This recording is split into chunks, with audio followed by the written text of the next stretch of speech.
Hello friends, welcome to SSC coaching centre. दोस्तों, आज मैं आपको गणित के बहुत अच्छे सवाल सिखाऊंगा। इस वीडियो को पूरा देखना। चलिए स्टार्ट करते हैं। पहला सवाल, 17:24 में से प्रत्येक में कौन सी संख्या जोड़ी या घटाई जाए कि 1:2 हो जाए। चलिए हम मान लेते हैं पहला ऑप्शन 5 घटाई जाए। अगर 17 में से 5 घटाएंगे तो 12 आ जाएगा और 24 में से 5 घटाएंगे तो 19 आ जाएगा। तो क्या ये 1:2 में आ जाएगा कटने के बाद? नहीं आ सकता, ये नहीं कटेगा, इसको रहने दीजिए। चलिए मान लेते हैं 10 जोड़ी जाए। 17 में 10 जोड़ेंगे तो 27, 24 में 10 जोड़ेंगे 34। क्या ये किसी संख्या से कट के आ सकती हैं 1:2 में? नहीं आ सकती हैं, रहने दीजिए। चलिए मान लेते हैं कि 7 जोड़ी जाए। 17 में 7 जोड़ेंगे 24 आ जाएगा, 24 में 7 जोड़ेंगे 31 आ जाएगा। क्या ये किसी संख्या से कट के 1:2 हो सकते हैं? नहीं, हटा दीजिए। ठीक है, अब लास्ट ऑप्शन बचा है 10। 17 में 10 जोड़ो 27, 24 एक मिनट, ये जोड़ नहीं रहा, घटाने के लिए कह रहा, सॉरी।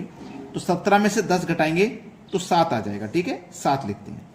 और 24 में से 10 घटाएंगे तो 14 आ जाएगा। अब 7 एकम 7, 7 दूनी 14, 1:2 में आ गया। तो ये है बिल्कुल सही जवाब। ये 3 ऑप्शन तो गलत हो गए थे पहले। चौथा डी ऑप्शन हमारे सवाल का यहाँ पे बिल्कुल सही आंसर है। प्रश्न सभी को समझ में आ गया। अब देखते हैं अगला सवाल। अगला सवाल है 50% तथा 50% की दो क्रमिक छूटों के बाद निवल छूट प्रतिशत में क्या होगी। बहुत अच्छा सवाल।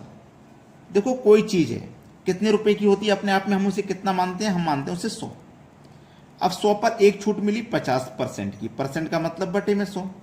फिर एक और छूट मिली 50% की, परसेंट का मतलब बटे में 100।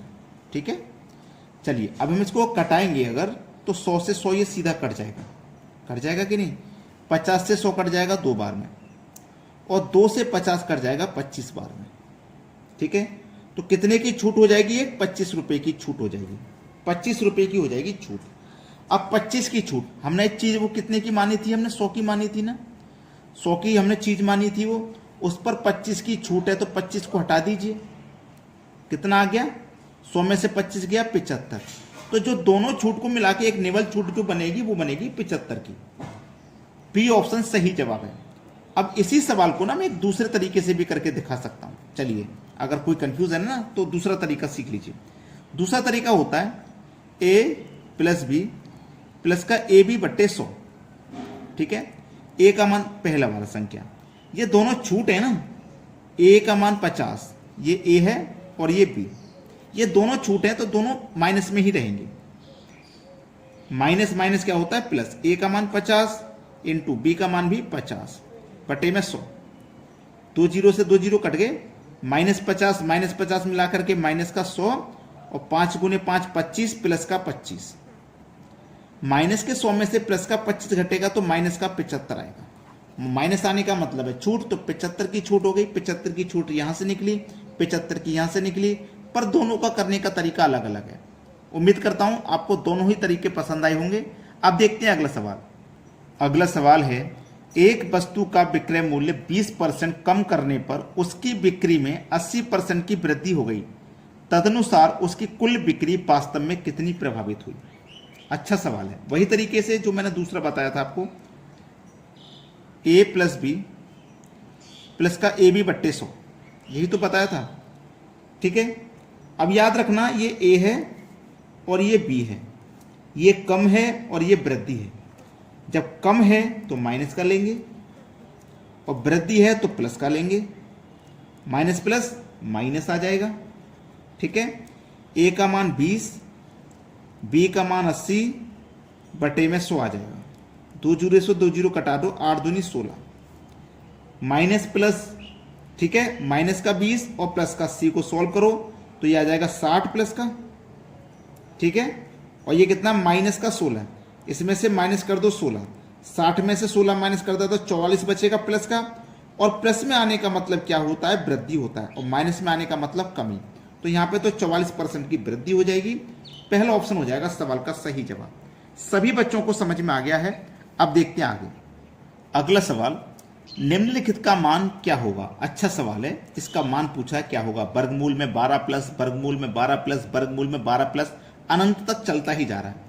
ऐसा सवाल कभी भी आ जाए, सेम संख्या रिपीट हो रही है प्लस में, कभी भी ऐसा सवाल आ जाए तो इस 12 के ना आपको फैक्टर करने हैं। एक तो फैक्टर हो सकता है 2 छक्के 12, एक फैक्टर हो सकता है 12 एकम 12, एक फैक्टर ये भी हो सकता है आपका 3 चौके 12, है ना। ये सब 12 ही दे रहे हैं, सभी फैक्टर ये 12 दे रहे हैं। हमको ऐसे फैक्टर की जरूरत होती है इसमें जिसके बीच का अंतर 1 आ जाए। इसके बीच का अंतर कितना आएगा 11, इसका कितना आ जाएगा 4। हमको जरूरत होती है जिसके बीच का अंतर 1 हो, तो इनकी हमें जरूरत नहीं है, ठीक है। ऐसे फैक्टर की जरूरत है जिसके बीच का अंतर 1 आ जाए। अब संख्या प्लस में रिपीट हो रही है ना, सभी संख्या प्लस में, तो फैक्टर की बड़ी वाली संख्या आंसर कर देना 4, ये आंसर है। अगर यहां पे होता 12 -12 -12, माइनस में चल रहा होता तो फैक्टर यही होता, अगर माइनस में चलता तो फैक्टर की छोटी संख्या आंसर होती, और प्लस में चलता तो बड़ी संख्या। समझ गए ना सभी बच्चे। 4 यहां पे सही जवाब है। अब देखते हैं अगला सवाल। अगला सवाल है, किसी संख्या को 36 से भाग देने पर शेषफल 19 आता है, तदनुसार उसी संख्या को 12 से भाग देने पर शेषफल कितना आएगा। देखो, किसी संख्या को 36 से भाग दिया, समझना, शेषफल 19 आया, जो शेष बचा ना उसको 36 में जोड़ दीजिए, ठीक है। किसी संख्या को 36 से भाग दिया तो शेषफल 12 आया, 19 आया। इस 19 को इस 36 में जोड़ दीजिए, कितना आ जाएगा, 36 को 19 को जोड़ेंगे तो आ जाएगा 55। अब कह रहा है 12 से भाग कर दो, 12 से इसमें भाग कर दो, 12 चौके 48 कट जाएगा। अब 55 में से 48 कट गया तो कितना बचा, 7। शेषफल 7 ही तो बचा, ये हमारा शेषफल है। और उसने यही तो पूछा था कि शेषफल कितना आएगा, शेषफल 7 आ जाएगा, ठीक है, शेषफल 7 आ जाएगा। तो यहां पे दोस्तों ऑप्शन को लिखने में गलती हो गई है, ऑप्शन यहां पे गलत लिख दिए, ऑप्शन यहां पे गलत है। इसका जो सही जवाब है ना 7 है, ये आपका आंसर हो गया। क्लियर। वीडियो देखने के लिए आपका बहुत बहुत धन्यवाद।